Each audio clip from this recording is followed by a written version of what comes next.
दोस्तों, हम लोग PYQ सीरीज़ कर रहे हैं। ये मॉडर्न हिस्ट्री का करेंगे, रिवीजन कर रहे हैं क्योंकि मॉडर्न हिस्ट्री से काफ़ी क्वेश्चन पूछे जाते हैं और ख़ास करके हिस्ट्री से तो PCS में कम से कम 35 से 40 क्वेश्चन पूछे जाते हैं। ठीक है, तो हिस्ट्री को थोड़ा ज़्यादा अहमियत देना होता है। ठीक है, सबसे ज़्यादा तो मॉडर्न हिस्ट्री से पूछे जाते हैं, उसके बाद एंशिएंट से और मिडाइवल से भी पूछे जाते हैं। और ओवरऑल देखा जाए तो हिस्ट्री से 35 से 40 क्वेश्चन होते हैं PCS में और जनरल कंपटीशन में पूछे जाते हैं। और ये PCS और IAS में पूछे जा चुके क्वेश्चन हैं। और ये मतलब किसी भी स्टेट में PCS के लिए और जनरल कंपटीशन के लिए भी, जनरल में जैसे कि जो अभी BSSC ग्रेजुएट लेवल होने वाला है, या फिर बिहार दरोगा होता है, या फिर किसी भी स्टेट में जो SI का एग्ज़ाम होंगे, या फिर SSC, रेलवे, बैंकिंग, जहाँ भी सामान्य अध्ययन से क्वेश्चन पूछे जाते हैं, उसके लिए काफ़ी महत्वपूर्ण सेशन होंगे। ठीक है दोस्तों, चलिए स्टार्ट करते हैं। मॉडर्न हिस्ट्री का क्वेश्चन कर रहे हैं, चलिए स्टार्ट करते हैं।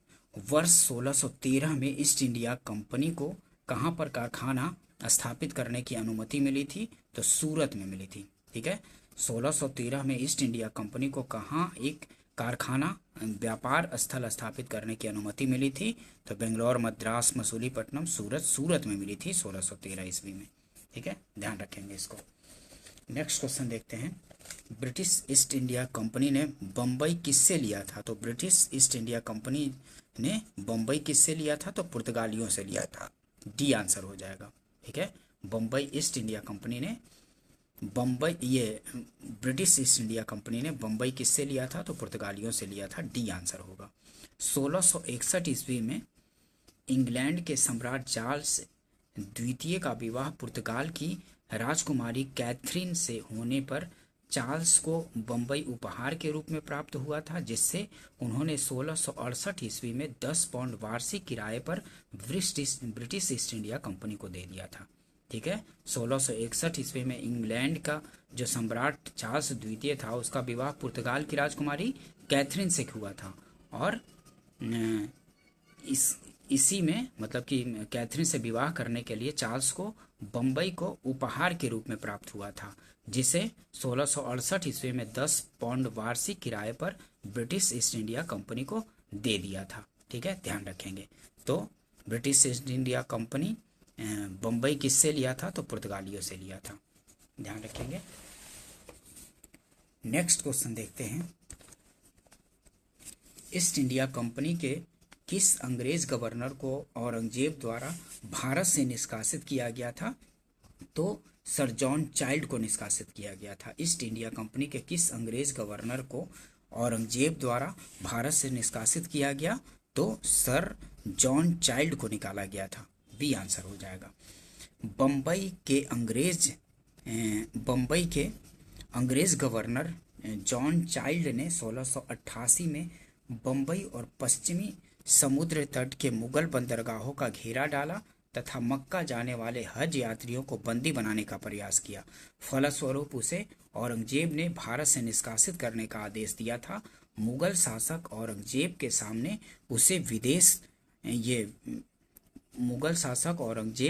उसे विवश होना पड़ा और अंततः उसे माफी मांगनी पड़ी थी। ठीक है, ध्यान रखेंगे इसको। नेक्स्ट क्वेश्चन देखते हैं।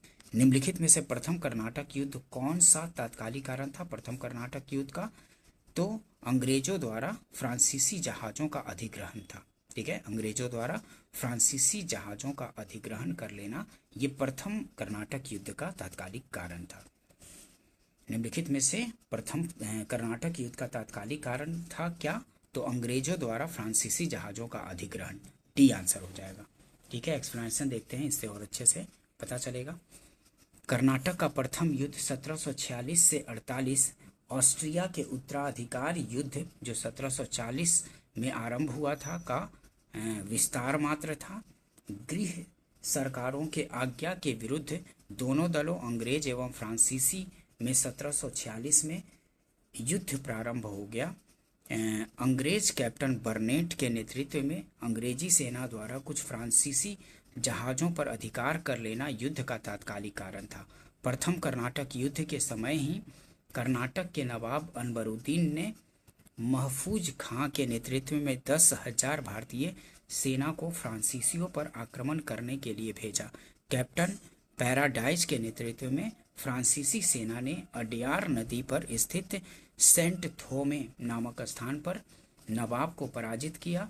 यूरोप में युद्ध बंद होते ही कर्नाटक का प्रथम युद्ध समाप्त हो गया। एला सैपल की संधि 1748 से ऑस्ट्रिया के उत्तराधिकार का युद्ध समाप्त हो गया तथा मद्रास अंग्रेजों को पुनः प्राप्त हो गया। कर्नाटक का प्रथम युद्ध सेंट थोमे के युद्ध के लिए स्मरणीय है। ठीक है, कर्नाटक का प्रथम युद्ध सेंट थोमे के युद्ध के लिए स्मरणीय है, ये भी ध्यान रखेंगे। नेक्स्ट क्वेश्चन देखते हैं, कर्नाटक युद्ध किन किन के मध्य लड़ा गया था? तो आपको पता है कि अंग्रेज और फ्रांसीसियों के बीच लड़ा गया था कर्नाटक का युद्ध। ठीक है, कर्नाटक युद्ध किन किन के मध्य लड़ा गया था? तो अंग्रेज और फ्रांसीसी के मध्य लड़ा गया था, ये आंसर हो जाएगा। काफी बार पूछा जाता है। नेक्स्ट क्वेश्चन देखते हैं, निम्नलिखित में से कौन सा प्रथम यूरोपियन व्यक्ति था जिसने भू क्षेत्र अर्जित करने के उद्देश्य से भारतीय राजाओं के झगड़ों में भाग लेने की नीति आरंभ की? तो वो था डुप्ले। ठीक है, बी आंसर हो जाएगा, डुप्ले था। निम्नलिखित में से कौन प्रथम यूरोपियन व्यक्ति था जिसने भू क्षेत्र अर्जित करने के उद्देश्य से भारतीय राजाओं के झगड़ों में भाग लेने की नीति आरंभ की? तो डुप्ले था, बी आंसर हो जाएगा। डुप्ले ने पहली बार वे हथकंडे प्रयोग किए जो भारत को जीतने के लिए अंग्रेजों के मार्गदर्शक बने। यह डुप्ले ही था जिसने पहली बार यूरोपीय सेना को भारतीय राज दरबारों में भारतीय व्यय पर जिसने पहली बार यूरोपीय सेना को भारतीय राज दरबारों में भारतीय व्यय पर नियुक्त करवाया तथा जिसने पहली बार यूरोपीय हितों के लिए भारतीय राजनीति में हस्तक्षेप किया तथा भारत में यूरोपीय साम्राज्य की नींव रखी। उसके बारे में जीबी मालसे ने लिखा है कि उसकी योजनाओं का प्रभाव उसके जाने के पश्चात भी रहा। वह भूमि जिसे उसने अपनी सूझबूझ से जोता तथा उर्वर बनाया और वह क्षमता जो उसने दर्शाई उसके लौटने के तुरंत पश्चात उसके प्रतिद्वंदियों ने उपयोग की और उससे अत्यधिक लाभ उठाया। ठीक है, ध्यान रखेंगे। नेक्स्ट क्वेश्चन देखते हैं, भारत में फ्रांसीसियों ने अपना सबसे पहला कारखाना निम्न स्थानों में से कहाँ लगाया था? तो फ्रांसीसियों ने भारत में सबसे पहले कारखाना सूरत में लगाया था। ठीक है, भारत में फ्रांसीसियों ने अपना सबसे पहला कारखाना निम्न स्थानों में से कहाँ लगाया? तो सूरत में लगाया था, ये आंसर हो जाएगा। देखिए, लुई 14वें के मंत्री कोलबर्ट द्वारा 1664 ईस्वी में फ्रेंच ईस्ट इंडिया कंपनी की स्थापना हुई, जिसे कंपनी देस इंडिसे ओरिएंटलेस कहा गया। फ्रांसीसी कंपनी का निर्माण राज्य द्वारा हुआ और राज्य ही इसका सारा खर्च देता था। 1667 में फ्रांसिस कैरो के नेतृत्व में एक अभियान दल भारत के लिए रवाना हुआ, जिसने 1668 में सूरत में अपने पहले व्यापारिक कारखाने की स्थापना की। मरकारा गोलकुंडा के सुल्तान से एक अधिकार पत्र प्राप्त कर 1669 में मसूलीपट्टनम में दूसरी फ्रांसीसी कोठी स्थापित की गई। ठीक है, सबसे पहले 1668 में सूरत में व्यापारिक कारखाना स्थापित किया गया था फ्रांसीसियों द्वारा, ध्यान रखेंगे इसको। नेक्स्ट क्वेश्चन देखते हैं, फ्रांसीसी ईस्ट इंडिया कंपनी स्थापित हुई थी तो लुई 14वें के शासनकाल में स्थापित हुई थी। ठीक है, लुई 14वें के काल में फ्रांसीसी ईस्ट इंडिया कंपनी स्थापित हुई थी तो लुई 14वें के शासनकाल में स्थापित हुई थी, ये आंसर हो जाएगा। ध्यान रखेंगे इसको, काफी रिपीट होता है। नेक्स्ट क्वेश्चन देखते हैं, निम्नलिखित में से किसे भारत में फ्रांसीसी कंपनी का संस्थापक माना जाता है? तो कोलबर्ट को माना जाता है फ्रांसीसी कंपनी का संस्थापक। निम्नलिखित में से किसे भारत में फ्रांसीसी कंपनी का संस्थापक माना जाता है? तो कोलबर्ट को माना जाता है, सी आंसर हो जाएगा। कोलबर्ट के अनुरोध पर 1664 में कंपनी देस इंडेस ओरिएंटलिस की स्थापना हुई, उसे ही भारत में फ्रांसीसी कंपनी का संस्थापक माना जाता है। नेक्स्ट क्वेश्चन देखेंगे, बंगाल में निम्न में से कौन सा कारखाना डचों ने स्थापित किया था? तो डचों ने चिंसूरा को स्थापित किया था। बंगाल में निम्न में से कौन सा कारखाना डचों ने स्थापित किया था? तो चिंसूरा ने स्थापित किया था। बी आंसर हो जाएगा। ठीक है। डचों की बंगाल में पहली कंपनी पीपली में 1627 ईस्वी में स्थापित हुई। इसके कुछ ही दिनों बाद डच पीपली से बालासोर चले आए, परंतु बंगाल में डचों का व्यवहार सही ढंग से 1653 में शुरू हुआ। तब उन्होंने चिंसूरा में अपनी कंपनी स्थापित की। 17वीं शताब्दी के समाप्त होने तक डच कंपनियां कासिम बाजार, पटना, ढाका, मालदा, बालासोर आदि स्थानों पर स्थापित हो चुकी थी। नेक्स्ट क्वेश्चन देखेंगे। फ्रांसीसी दक्कन में शक्ति आंदोलन स्थापित करने में असफल रहे, क्योंकि फ्रांसीसी दक्कन में शक्ति आंदोलन स्थापित करने में असफल रहे क्योंकि अंग्रेजों की फौज शक्तिशाली थी। ठीक है, अंग्रेजों की फौज शक्तिशाली होने के कारण दक्कन में शक्ति स्थापित करने में वे असफल रहे थे फ्रांसीसी।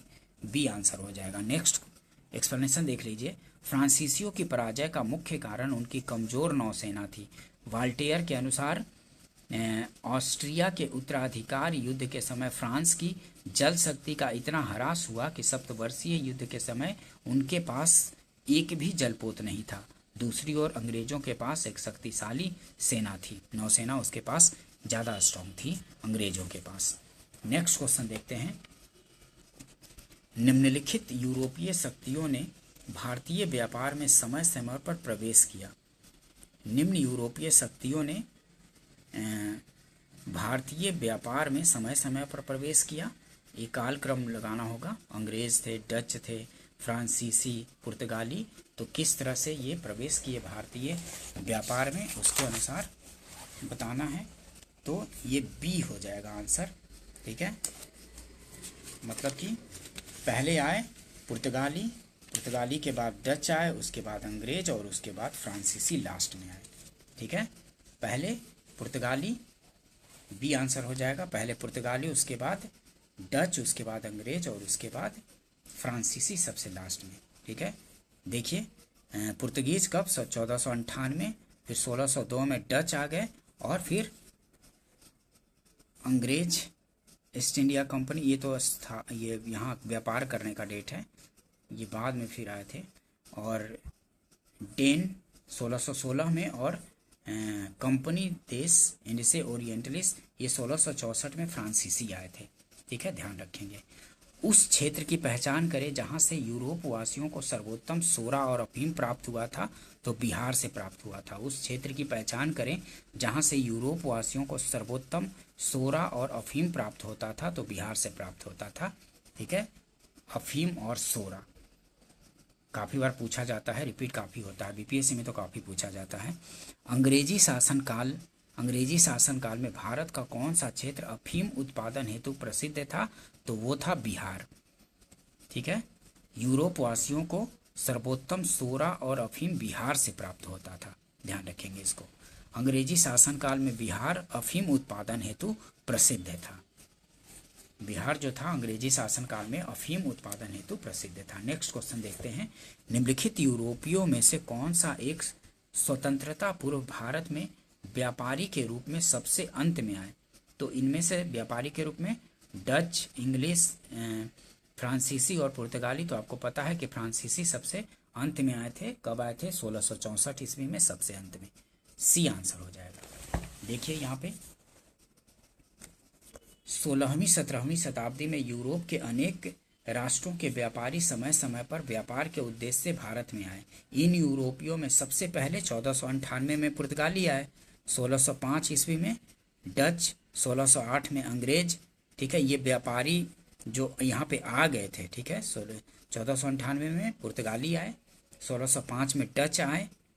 ठीक है, 1608 में अंग्रेज, 1664 में फ्रांसीसियों का आगमन हुआ। इस प्रकार उपर्युक्त विकल्पों में भारत आने वाले व्यापारियों में सबसे अंत में फ्रांसीसी कब? 1664 में आए थे। नेक्स्ट क्वेश्चन देखते हैं। निम्नलिखित पर विचार कीजिए। तो इनमें से उपर्युक्त कौन सी अंग्रेजों की भारत को देन थी, ये पूछ रहा है। ठीक है, अंग्रेजों की भारत को देन इनमें से क्या थी? तो मृदा के स्वरूप तथा उपज के गुणों के आधार पर भूमि राजस्व का मूल्यांकन। तो ऐसा नहीं था, सल्तनत काल में भी ये सब भूमि राजस्व का मूल्यांकन होता रहा था। ठीक है, तो ये गलत हो गया। युद्ध में चलती फिरती तोपों का उपयोग, तो ये भी गलत हो जाएगा क्योंकि मुगलों ने ही तोपों का उपयोग कर लिया था। और तंबाकू और लाल मिर्च की खेती, तो ये भी गलत हो जाएगा क्योंकि तंबाकू तो पुर्तगाली लाए थे ना। तो डी आंसर हो जाएगा। इनमें से कोई भी अंग्रेजों की देन नहीं थी, तीनों में से कोई नहीं, तो डी आंसर होगा। देखिए, मृदा के स्वरूप तथा उपज के गुणों के आधार पर भूमि राजस्व का मूल्यांकन अंग्रेजों से पूर्व शेरशाह सूरी एवं अकबर के द्वारा किया जा चुका था। भारत में तंबाकू लाल मिर्च की खेती पुर्तगालियों की देन थी और चलती फिरती तोपों का प्रचलन मुगल काल में ही हुआ था। और अकबर के आयुध निर्माण कारखाने में तमाम प्रकार की छोटी बड़ी छोटी तोपें तैयार की जाती थीं। इस प्रकार इनमें से अंग्रेजों की भारत की देन कोई नहीं थी। तो इनमें से जो 3 स्टेटमेंट दिया गया है, इनमें से अंग्रेजों की देन कोई नहीं थी। ठीक है, तो डी आंसर हो जाएगा। नेक्स्ट देखते हैं क्वेश्चन, ईस्ट इंडिया कंपनी और बंगाल के नवाब से संबंधित क्वेश्चन देखेंगे। ईस्ट इंडिया कंपनी और बंगाल के नवाब से संबंधित, इससे भी काफ़ी क्वेश्चन पूछे जाते रहते हैं, काफ़ी रिपीट होते हैं। चलिए स्टार्ट करते हैं। निम्नलिखित में से कौन एक मुगल सम्राट द्वारा नियुक्त बंगाल का अंतिम गवर्नर था? तो वो था मुर्शिद कुली खान था। निम्नलिखित में से कौन एक मुगल सम्राट द्वारा नियुक्त बंगाल का अंतिम गवर्नर था? तो वो था मुर्शिद कुली खान था। बी आंसर हो जाएगा। देखिए, मुगल सम्राट फर्रुख सियर द्वारा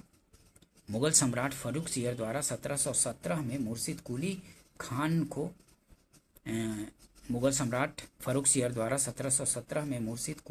को बंगाल का गवर्नर सूबेदार नियुक्त किया गया। मुर्शिद कुली खान की मृत्यु के पश्चात उसका दामाद शुजाउद्दीन बंगाल का सूबेदार बना, जिसे तत्कालीन मुगल सम्राट मोहम्मद शाह रंगीला द्वारा मान्यता प्रदान की गई।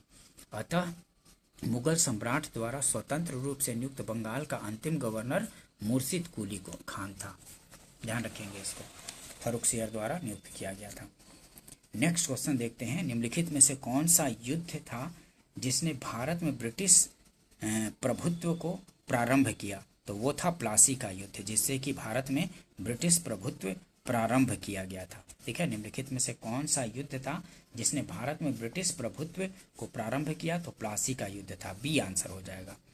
देखिए, भारत में ब्रिटिश प्रभुत्व का प्रारंभ प्लासी के युद्ध से हुआ। प्लासी के युद्ध, डेट भी ध्यान रखेंगे, 23 जून 1757 ईस्वी में रॉबर्ट क्लाइव के नेतृत्व में अंग्रेजों ने बंगाल के नवाब सिराजुद्दौला को पराजित किया।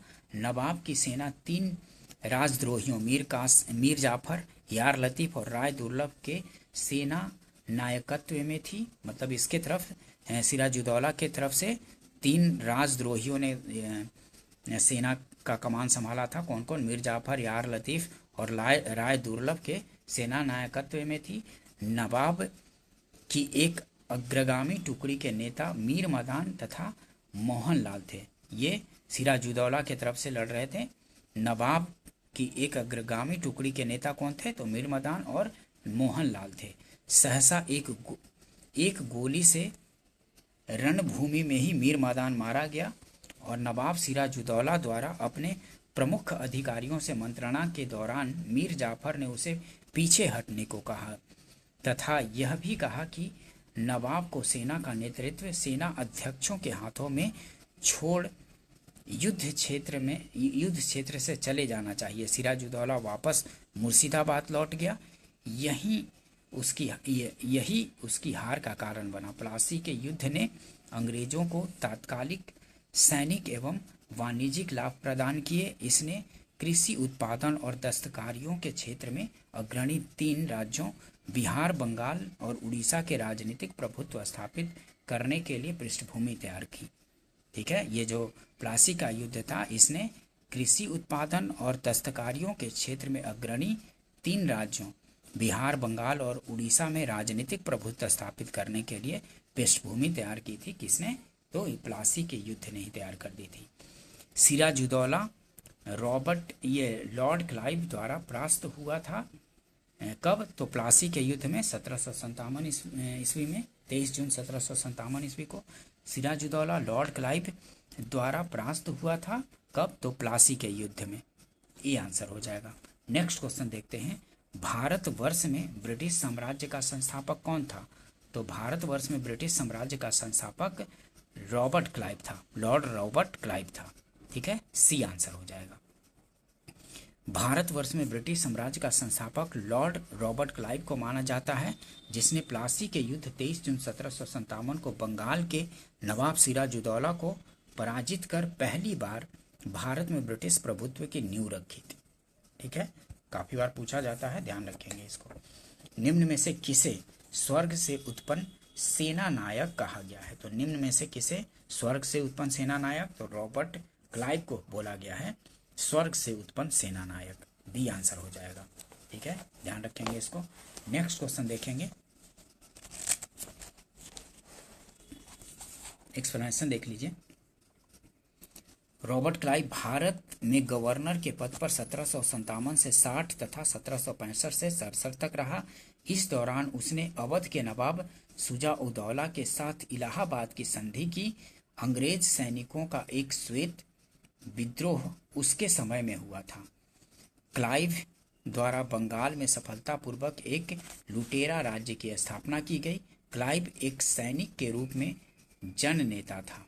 ठीक है, पीट का यह कथन है कि वह स्वर्ग से उतरा जनरल था। किसने बोला था? पीट ने बोला था। नेक्स्ट क्वेश्चन देखते हैं रॉबर्ट क्लाइव के बारे में। प्लासी का युद्ध मैदान कहाँ स्थित है? तो प्लासी का युद्ध मैदान पश्चिम बंगाल में स्थित है। ध्यान रखेंगे, प्लासी का युद्ध मैदान कहाँ स्थित है? तो पश्चिम बंगाल में। डी आंसर हो जाएगा। प्लासी वर्तमान नाम प्लासी। ठीक है, प्लासी ऐसे लिखा जाता था, अब वर्तमान नाम प्लासी ऐसे लिखा जाता है का। युद्ध मैदान पश्चिम बंगाल राज्य के नदिया जिले में भागीरथी नदी के किनारे स्थित है। यहाँ 23 जून 1757 को हुए प्रसिद्ध युद्ध में रॉबर्ट क्लाइव के नेतृत्व में अंग्रेजी सेना ने बंगाल के नवाब सिराजुद्दौला की सेना को हराया था। नेक्स्ट क्वेश्चन देखते हैं, प्लासी का युद्ध लड़ा गया था कब? तो 1757 ईस्वी को, 23 जून 1757 को, जिसमें सिराजुद्दौला की हार हुई थी और रॉबर्ट क्लाइव जीता था। ध्यान रखेंगे इसको। नेक्स्ट क्वेश्चन देखते हैं, निम्न में से किसने अपनी राजधानी मुर्शिदाबाद से मुंगेर स्थापित की थी? तो निम्न में से किसने अपनी राजधानी मुर्शिदाबाद से मुंगेर स्थानांतरित की थी? तो ये मीर कासिम ने की थी, मुर्शिदाबाद से मुंगेर स्थानांतरित। ठीक है, डी आंसर हो जाएगा।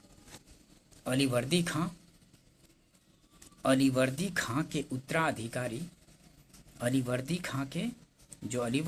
के उत्तराधिकारी नवाबों में मीर कासिम सबसे योग्य था।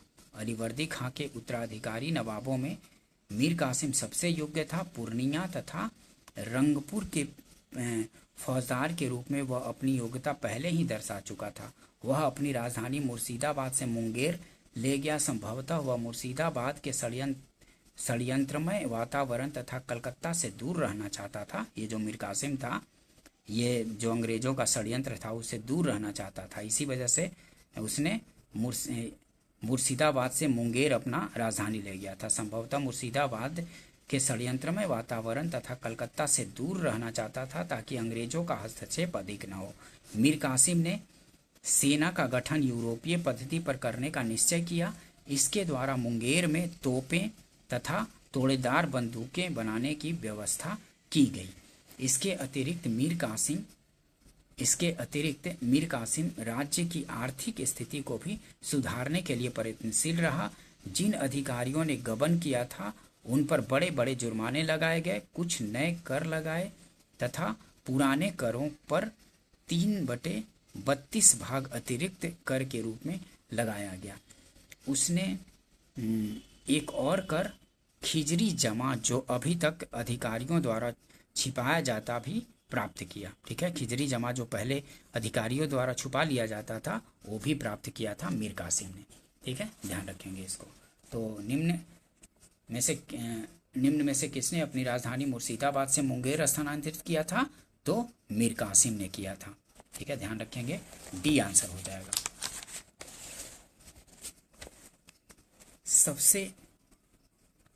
सबसे अधिक निर्णायक युद्ध जिसने अंग्रेजों के भारत में प्रभुत्व को संस्थापित किया था, तो वो कौन था? बक्सर का युद्ध था। सबसे अधिक निर्णायक युद्ध जिसने अंग्रेजों के भारत में प्रभुत्व को संस्थापित किया था, तो बक्सर का युद्ध था। ए आंसर हो जाएगा, जो 1764 ईस्वी में हुआ था। ए आंसर होगा। देखिए एक्सप्लेनेशन, इससे और अच्छे से क्लियर हो जाएगा स्टोरी। 22 अक्टूबर 1764 को अंग्रेजों ने बंगाल के नवाब मीर कासिम, अवध के नवाब सिराजउद्दौला तथा दिल्ली के मुगल सम्राट शाह आलम द्वितीय की सम्मिलित सेना को बक्सर के युद्ध में परास्त किया। इस युद्ध में अंग्रेजों की कमान मेजर हेक्टर मुर्रो के हाथ में थी। इस युद्ध के परिणाम ने प्लासी के निर्णयों पर मुहर लगा दी। जो 1757 में प्लासी का युद्ध हुआ था, उसके निर्णयों पर मुहर लगा दिया गया 1764 में। ठीक है, जो कि बक्सर का युद्ध था। इस युद्ध के परिणाम ने प्लासी के निर्णयों पर मुहर लगा दी। भारत में अब अंग्रेजों को चुनौती देने वाला कोई दूसरा नहीं था। इलाहाबाद तक का प्रदेश अंग्रेजों के अधिकार में आ गया तथा दिल्ली विजय का मार्ग खुल गया। बक्सर का युद्ध भारतीय इतिहास में निर्णायक सिद्ध हुआ। पी.ई. रॉबर्ट्स ने बक्सर के युद्ध के बारे में कहा कि प्लासी की अपेक्षा बक्सर को भारत में अंग्रेजी प्रभुता की जन्मभूमि मानना कहीं अधिक उपयुक्त है। यदि बक्सर के युद्ध के परिणाम को देखा जाए तो कहा जा सकता है कि जहां प्लासी की विजय अंग्रेजों की कूटनीति का परिणाम थी, वहीं बक्सर की विजय इतिहासकारों ने पूर्णतः सैनिक विजय बताया। ठीक है, प्लासी के युद्ध ने अंग्रेजों की प्रभुता बंगाल में स्थापित की, परंतु बक्सर के युद्ध ने कंपनी को एक अखिल भारतीय शक्ति का रूप दे दिया था। ठीक है, ध्यान रखेंगे। नेक्स्ट क्वेश्चन देखेंगे। बक्सर के